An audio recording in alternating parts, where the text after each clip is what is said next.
ஐயா அவர்கள் தாசில்தார் அவர்களை வாழ்த்துறை வழங்க உங்கள் கரவழியுடன் நன்றி.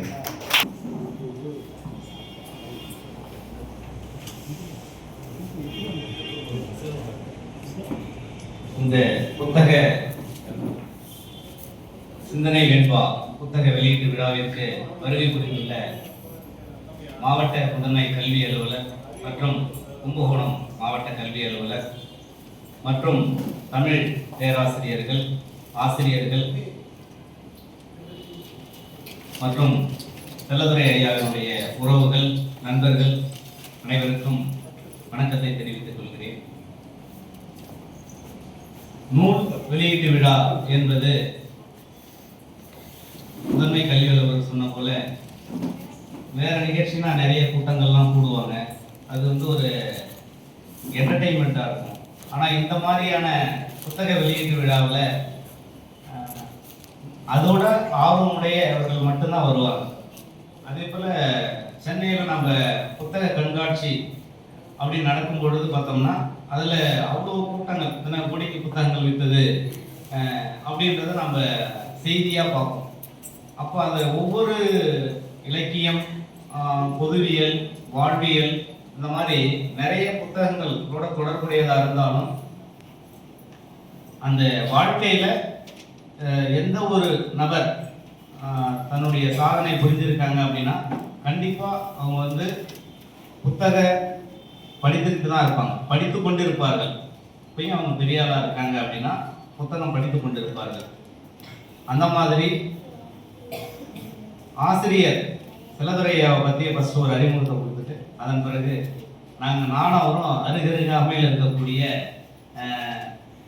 தெருவாசிகள் மற்றும் நண்பர்கள்.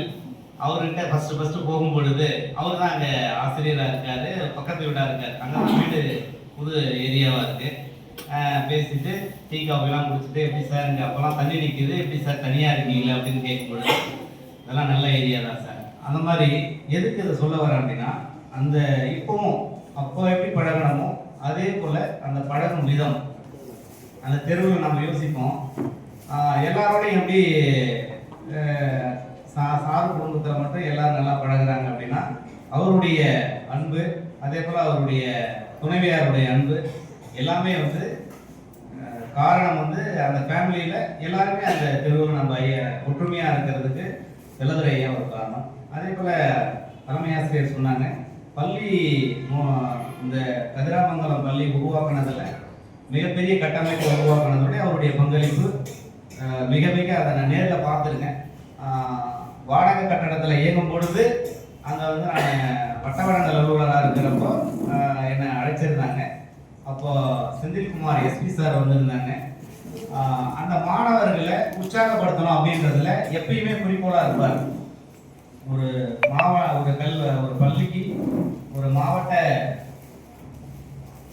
காவல் அலுவலர் வரும் பொழுது, ஒரு மாவட்ட ஆட்சியர் வரும் பொழுது, ஒரு முதன்மை கல்வி அலுவலர் வரும் பொழுது அந்த மாணவர்களுக்கு உற்சாகம் வரும்.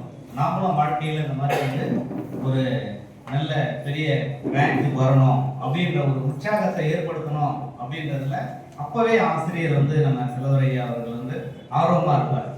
மாணவர்களை நம்ம இங்கே இருக்கக்கூடிய மாணவர்கள்லாம் எல்லாம் பார்த்தீங்கன்னா அந்த கதிராமங்கலம் கிராமத்தில் இருக்கக்கூடிய கண்ணாரக்குடி, கீழ்மாந்தூர் இந்த மாதிரியான பகுதிகளில் மிகவும் ஏழ்மையான மாணவர்கள்.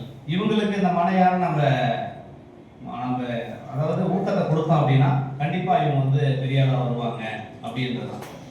அந்த இடத்த பட்டா டிரான்ஸ்ஃபர் பண்ணுறதுலேருந்து மாவட்ட ஆட்சியர் அணுகிறது, வட்டாட்சியர் அணுகிறது, தொடர்ந்து அதை முயற்சியின் அடிப்படையில் அதை என்ன பண்ணியிருக்காங்கன்னா இப்போ அதுக்கு இப்போ நான் லாஸ்ட்டாக சொல்லியிருந்தார், அதில் ஒரு காம்பவுண்ட் வால் வரணும் சார், உள்ளே ஆடு மாடெலாம் வந்துடுது. அப்போ இந்த மாதிரியான முயற்சி இப்போ தொடர்ந்து ஒரு சேவை எடுத்துக்கிட்டாங்க அப்படின்னா அதில் முயற்சி விடாமல் அந்த காரியம் வெற்றி பெறும் வரை அதை போராடிட்டு தான் இருப்பாங்க. அந்த மாதிரி ஒரு நற்பண்பு உடையவர். அதே போல தான் இப்போ நம்ம புத்தகம் அப்படின்றத பார்த்தோன்னா அப்போ பார்த்தீங்கன்னா எல்லாருமே இப்போ நம்ம பழைய ஆட்களில், நம்ம பழைய பெரிய நபர்களில் நம்ம சாதனை படைத்தவங்களை எடுத்துக்கிட்டோம் அப்படின்னா பேரறிஞர் அண்ணா ஆகட்டும், அவர் எழுதாத புத்தகங்கள் அவ்வளோ தூரம் கவிதைகள், கதைகள், வண்டிக்காரன் மகள், அந்த மாதிரி பெரிய கதைகள்லாம் சினிமா கதைகள். அதே போல் அது தொடர்ந்து கலைஞர்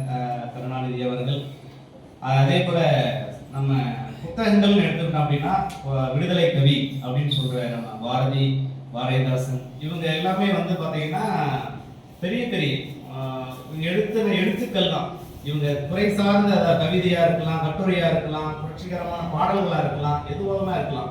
ஆனா அவங்க வந்து எடுத்துக்கிட்ட துறை பார்த்தீங்கன்னா அந்த எழுத்தாலே சுதந்திர தியாகத்தை உண்டு பண்ண முடியும், மூட்ட முடியும் அப்படின்னு சொல்லிட்டு அந்த வெள்ளப்போக்கு பறக்குதையா நம்மளை அடிமையாக்க நினைச்ச வெள்ளப்போக்கு பறக்குதையா அப்படின்னு சொல்லிட்டு அந்த பாடல் வரிகள் சுதந்திர போராட்டத்தில் அந்த பாடல்களை பாடும் பொழுது என்ன பண்றாங்க, அதை கைது பண்றாங்க. அந்த மாதிரி வந்து எப்படியெல்லாம் சுதந்திரத்தை மக்கள் மத்தியில் கொண்டு போக முடியும் அப்படின்றத மிக எளிமையா பாடல்கள் மூலமா உணர்த்தினாங்க. அந்த மாதிரி நம்ம இப்ப இருக்கக்கூடிய விஜய், பாலபாரதி இந்த மாதிரியான நபர்கள் எல்லாமே பார்த்தீங்கன்னா அவங்களுடைய எழுத்துக்கள், அவங்களுடைய தனிப்பட்ட சுய முன்னேற்றத்தினுடைய காரணமாக தமிழுக்கு பெருமை சேர்த்திருக்காங்க. அந்த மாதிரி ஐயா அவர்களும், செல்லதுரை ஐயா அவர்களும் அவருடைய வீட்டினுடைய காம்பவுண்ட் வால்ல பிளாக் பெயிண்ட் அடிச்சு ஒரு போர்டு இன்றைய சிந்தனை அப்படின்னு எழுதியிருப்பாரு. அங்க போறவங்க வரவங்க எல்லாரும், அந்த தெருவுகளில் போறவங்க எல்லாமே அதை நின்று ஒரு முறை படிச்சு பார்த்துட்டு இன்றைய சிந்தனை அப்படின்றது ஒரு நம்ம மிகப்பெரிய மாற்றம். அது வந்து இன்றைய திருக்குறள் அப்படின்றது நம்ம வாட்ஸ்அப்ல பார்ப்போம்ல, அந்த மாதிரி இன்றைய சிந்தனை அப்படின்றப்ப நமக்கு வந்து அவர் எழுதக்கூடிய அந்த வாசகங்கள் நான் எப்படின்னா அந்த தெருவு கிராஸ் பண்ணும்போது தான் பார்ப்பேன். அது ஒவ்வொருடைய மனசுலையும் அது ஒரு பெரிய தாக்கத்தை ஏற்படுத்தும். நம்ம காலையில எழுந்திருக்கும் பொழுது நம்ம என்னவா நினைக்கிறோமோ அதுவாக தான் மாறும். இன்னைக்கு நாம் இந்த வேலையை செஞ்சு முடிக்கணும் அப்படின்னு திட்டமிட்டோம்னா அதுதான். அதே போல இன்னைக்கு நாம் நல்ல சிந்தனை, நம்ம நல்ல மனிதர்களை பார்க்கணும்னு சொல்லணும்ல, நல்ல கருத்துக்களை கேட்கணும். அந்த மாதிரியான ஒரு இன்னமும் அதை செஞ்சுட்டு இருக்காரு இந்த தெருக்களுக்கு. அவருக்கு இதை தொடர்ந்து இந்த புத்தகமாக இல்லாமல் சிறந்த சிந்தனை வந்து இன்றைய சிந்தனை வந்து தொடரணும் அப்படின்றத கேட்டுக்கொண்டு, நம்ம நல்ல புத்தகங்கள் என்றைக்குமே நம்ம வந்து நல்ல மனிதர்களை உருவாக்குன்னு சொல்லுவோம். நல்ல நம்ம நமக்கு வந்து நம்மளுடைய துக்கங்களை, இப்போ நம்ம கடவுள் இருக்காது அப்படின்றதுல நம்ம இல்லைன்றதுல நம்ம அதை பேசுறதுனா, நம்ம போகிறோம் கோயிலுக்கு போகும் பொழுது அவங்க என்ன பண்ணுவாங்க அப்படின்னா நம்மளுடைய துன்பங்களாக இருந்தாலும் மகிழ்ச்சியாக இருந்தாலும் இந்த பெருக்கணமாக இருந்தாலும் நம்ம என்ன சொன்னால் கடவுளுக்கு நம்மளுடைய குறைகளை சொல்லிட்டு வந்துடும். அது கேட்குறாரு கேட்கல, பட் ஆனால் நம்மளுடைய மனசு ஃப்ரீயாயிடுச்சு. அதை வந்து யாருக்கிட்டையும் வெளியில் சொல்ல மாட்டாங்க. கடவுள் வந்து யாருக்கிட்டையும் நம்ம துக்கங்களை நம்மளுடைய பர்சனல் இதை வந்து சொல்ல மாட்டாங்க அப்படின்றது தான். அப்போ நம்ம ஃப்ரீ ஆகிடும். அதே போல் புத்தகம் அது மாதிரி தான், கடவுள் மாதிரி தான். நீங்கள் நல்ல புத்தகங்களை படிக்கிறோம் அப்படின்னா அந்த புத்தகம் வந்து ஒன்று நல்ல நண்பர் அப்படின்னு சொல்லுவோம். அதில் என்ன இருக்கோ நல்ல சிந்தனைகள் இருக்குன்னா அந்த சிந்தனையை மட்டும்தான் உங்களுக்கு சொல்லிக்கிட்டே இருக்கும். அதே போல தான் நம்ம ஒரு இதையே நம்ம கருத்துக்களை வந்து வேற யாரையாவது சொல்கிறோம் அப்படின்னா அதை திருத்தி சொல்வதற்கான வாய்ப்புகள் இருக்குது. அந்த மாதிரி புத்தகங்களை நம்ம படிக்கிறோம் அப்படின்னா நல்ல எண்ணம் ஓட்டக்கூடிய நபர்கள் தான் அந்த புத்தகத்தை படிக்க முடியும். அதே போல் நல்ல சிந்தனை உள்ள நபர்கள் தான் அந்த புத்தகம் தொகுக்க முடியும் அப்படின்றத தெரிவித்து இந்த வாய்ப்புக்கு நன்றி கூறி விடைபெறுகிறேன். அதே போல் ஒரே ஒரு இது மட்டும், இந்த தமிழ் ஆசிரியர்கள், நூல்கள், சான்றோர்கள் எல்லாமே வந்து அவங்களுக்கே வந்த கலை. சோழ சாம்ராஜ்யத்தை, சோழர் காலத்தில் புறநானூற்றுல ஒரு இது வரிகள் வரும். என்னன்னா, உரை முடிவு காணோன் என்று நரைமுடி மக்கள் உவப்ப நரைமுடி சொல்லால் முறை செய்தான் சோழன் புலவிச்சை கல்லாமல் பாகம் படும் என்ற புறநானூற்று பாடல் அதில் ஒன்று வரும். அதில் என்ன அப்படின்னா, வயசானவங்க எல்லாமே வந்து என்ன பண்ணுறாங்க, கைகால் சோழன்கிட்ட வராங்க.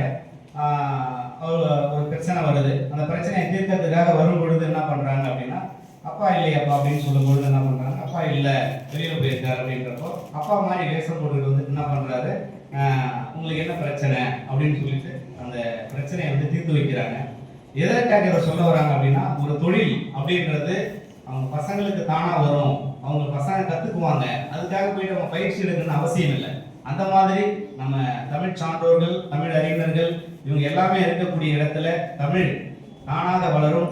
இது தொடர்ந்து வளர்ச்சியாக பெற வேண்டும். இந்த இலக்கிய பேரவை கும்பகோணத்தில் குறிப்பாக நம்ம தமிழ் வளர வேண்டும் என்று வாழ்த்தி விடைபெறுகிறேன். நன்றி, வணக்கம்.